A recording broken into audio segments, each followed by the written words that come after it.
قرآن کریم کی جو آیت پاک میں نے آپ کے سامنے تلاوت کی ہے، یہ سورہ البقرہ کی آیت ہے۔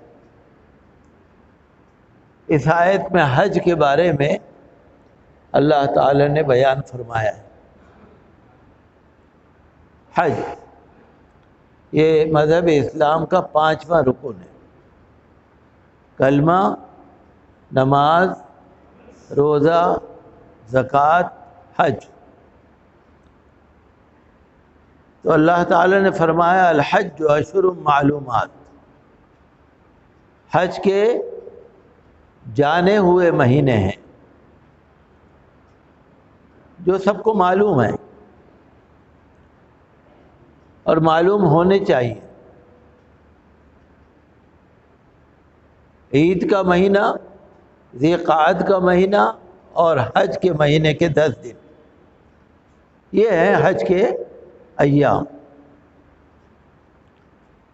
اگر کوئی احرام باندھنا چاہے حج کا تو وہ ان مہینوں میں باندھے۔ عید کے بعد بھی باندھ سکتے ہیں احرام باندھنے کے لیے، اگر بہت پہلے سے باندھ لیں تو بھی کوئی بات نہیں، لیکن حج کے لیے یہ مہینے ہیں۔ حج فرض ہے۔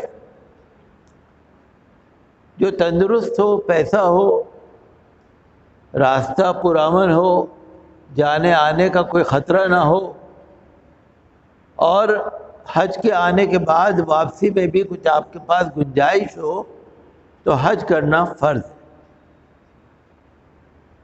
کچھ لوگ اس میں لاپرواہی کر دیتے ہیں۔ کچھ لوگ یہ سوچتے ہیں کہ بچوں کی شادی ہو جائے، کچھ لوگ سوچتے ہیں گھر بن جائے، کچھ لوگ کچھ اور سوچتے ہیں۔ اگر کسی کے اوپر حج فرض ہو تو اس کو پہلے حج ادا کرنا چاہیے۔ حضور صلی اللہ علیہ وسلم نے بہت سخت الفاظ میں تنبیہ فرمائی۔ لوگ اس معاملے میں بڑی لاپرواہی کرتے ہیں۔ الحج اشہر معلومات فمن فرض فیہن الحج، جو اپنے اوپر حج کو لازم کر لے، احرام باندھ لے، تلبیہ پڑھ لے، لبیک لبیک اللہم لبیک پڑھ لے، احرام باندھ لے، تو اس کے اوپر ضروری ہے کہ پھر کوئی بے حیائی کی فاحش بات نہ کرے، گندی گندی باتیں عورتوں کی، مردوں کی، کوئی بھی گناہ نہ کرے، کوئی جھگڑا نہ کرے۔ یہاں تک تو اللہ نے فرمایا کہ حج کے اندر آپ کو ان گناہوں سے بچنا ہے۔ پھر آگے فرمایا وَمَا تَفْعَلُوا مِنْ خَيْرٍ يَعْلَمُ اللَّهُ، یاد رکھو جو بھی تم نیک کام کرتے ہو، حج ہو یا کوئی بھی نیک کام ہو، مَا تَفْعَلُوا مِنْ خَيْرٍ يَعْلَمُ اللَّهُ، اللہ کو اس کا علم ہے، اللہ جانتا ہے۔ وَتَزَوَّدُوا، اور آخرت کے لیے توشہ اختیار کرو، اپنے کاموں کے لیے کوئی تھوڑا سا بندوبست کرو۔ فَإِنَّ خَيْرَ الزَّادِ التَّقْوَى، بہترین توشہ کیا ہے؟ تقوی۔ وَاتَّقُونِ يَا أُولِي الْأَلْبَابِ، اے عقل والوں مجھ سے ڈرتے رہو۔ تو اس میں جو ہمارے سمجھنے کی باتیں ہیں وہ یہ ہے کہ حج کرنا، اس سال تو حج ہو رہا ہے، ہم جا نہیں پائے، لیکن اگر ہمارے اوپر حج فرض ہے تو ہمیں ابھی سے نیت کر لینی چاہیے کہ انشاءاللہ ہم اگلے سال حج کریں گے، نیت کر لینی چاہیے۔ حج کے اندر لاپرواہی کرنا یا اس کو ٹالتے رہنا یہ گناہ ہے، بہت بڑا گناہ ہے۔ اور اللہ نے فرمایا کہ ریاکاری نہ ہو، دکھاوا نہ ہو، کوئی شوشہ نہ ہو۔ تقوی یہ حاجیوں کے لیے بھی ہے کہ بھئی جو حج کے لیے جا رہے ہیں ان کی نیت صرف اللہ کی رضامندی ہونی چاہیے۔ کچھ لوگ سوچتے ہیں وہاں سے یہ خرید لیں گے، وہ خرید لیں گے، ہمارے وہاں رشتہ دار رہتے ہیں وہ یہ دے دیں گے، فلانی چیز. نہیں، بالکل نہیں. بلکہ جو تحفے اور گفٹ ہے نا، یہ بھی نہیں لینے چاہیے. آج کل جو حج کرنے جاتے ہیں نا، ان کے لیے ایک بڑی مصیبت یہ ہے کہ جب وہ اپنے وطن میں آئیں گے تو گفٹ کتنے لے کے آئیں گے، یہ بڑی پریشانی.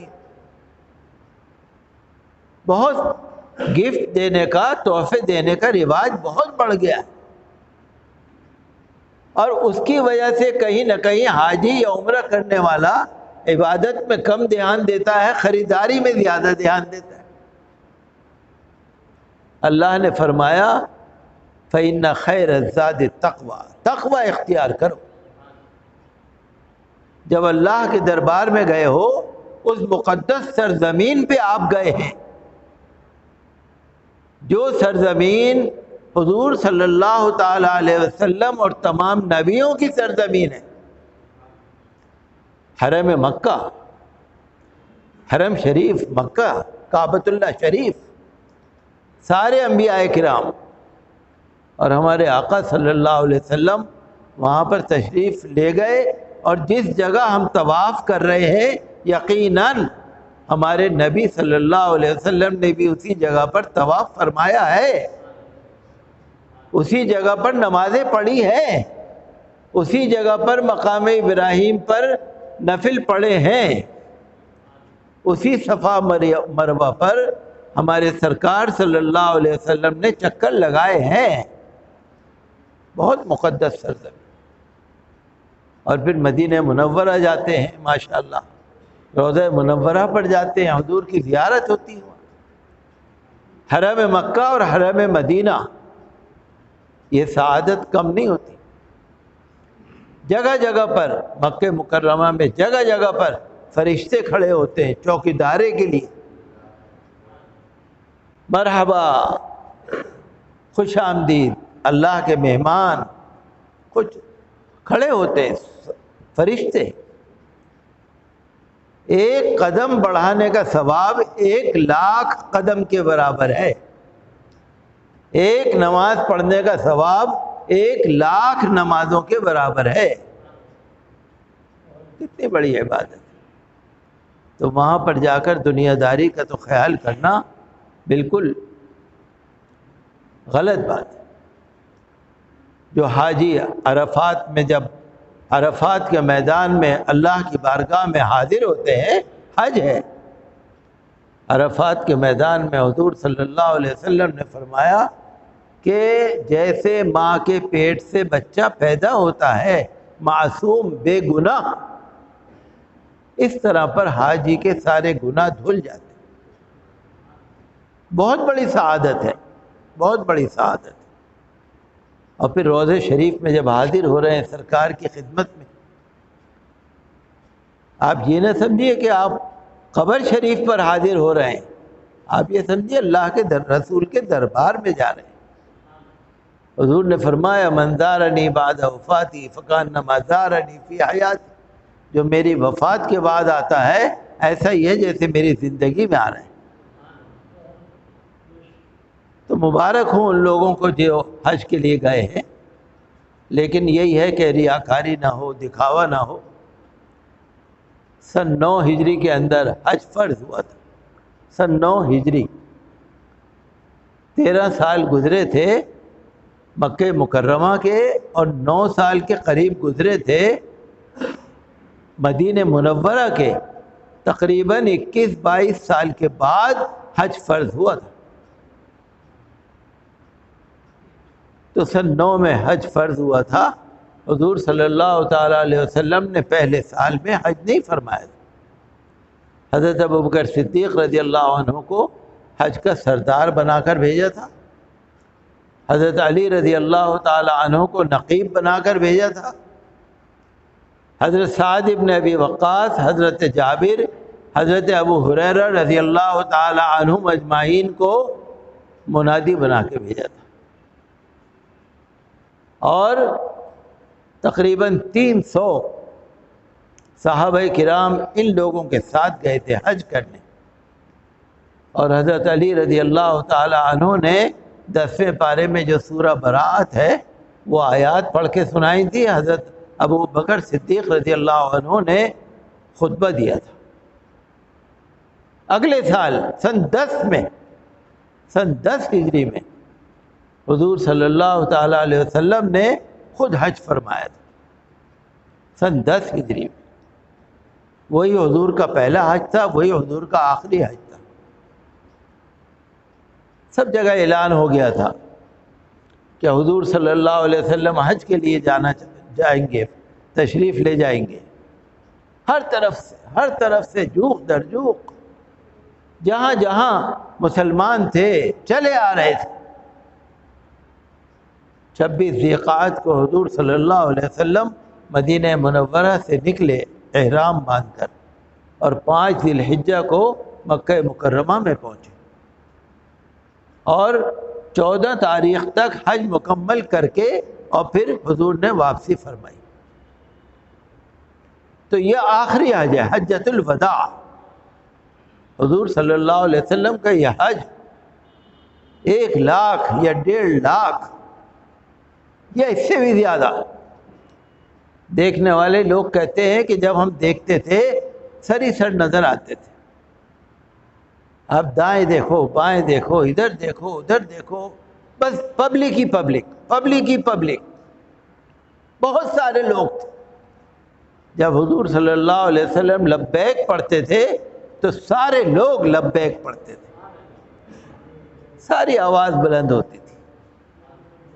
حضور صلی اللہ علیہ وسلم کے ساتھ حج فرمایا, اور پھر حضور نے جو خطبہ دیا, عرفات کے میدان میں اونٹنی پر سوار ہو کر جو خطبہ دیا, اللہ کی حمد و ثنا بیان فرمائی, اور فرمایا کہ اللہ کا دین غالب ہے, اللہ کا دین غالب ہے. اللہ جس کو عزت دے, اللہ کی عزت ہمیشہ ہے.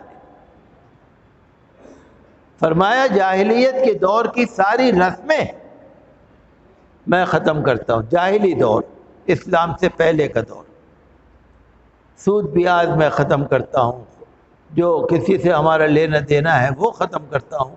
آپ نے پہلی نصیحت فرمائی کہ دیکھو عورتوں کے بارے میں اللہ سے ڈرنا,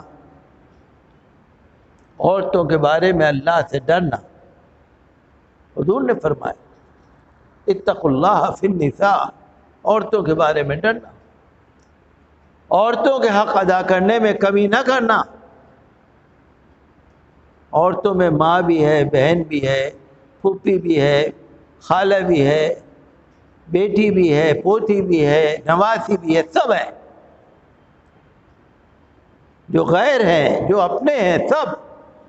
عورتوں کے بارے میں اللہ سے ڈرنا. معلوم ہو بہت نازک معاملہ ہے یہ. لوگ کہتے ہیں نا میاں بیوی تو پیر کی جوتی ہے, جوتی ووتی کچھ نہیں ہے, یہ تو دوزخ کا ہنٹر ہے. اگر کہیں کسی عورت کے بارے میں, کسی بھی عورت کے بارے میں اگر ناانصافی ہو گئی, حضور نے خطبہ حجۃ الوداع میں سب سے پہلے فرمایا دیکھو سب کے حق ادا کر دینا, عورتوں کے حق ضرور ادا کرنا. پھر فرمایا غلاموں کے حق ضرور ادا کرنا. جو پہلے غلام ہوتے تھے نا, باندیاں ہوتی تھی, ان سے جانوروں کی طرح برتاؤ کیا جاتا تھا. غلاموں کے حق ضرور ادا کرنا. اور پھر فرمایا آپس میں اپنے لوگوں کے حق سمجھنا, لڑائی جھگڑے نہ کرنا, محبت سے رہنا. تمہاری ایک دوسرے کی عزت آبرو کا خیال رکھنا. روپیہ ہو, پیسہ ہو, جائیداد ہو, عزت ہو, کچھ بھی ہو. حضور نے فرمایا جیسے آج کے دن احرام باندھے ہوئے تمہارے لیے جوں کا مارنا بھی حرام ہے, بال توڑنا بھی حرام ہے, شکار کی طرف اشارہ کرنا بھی حرام ہے.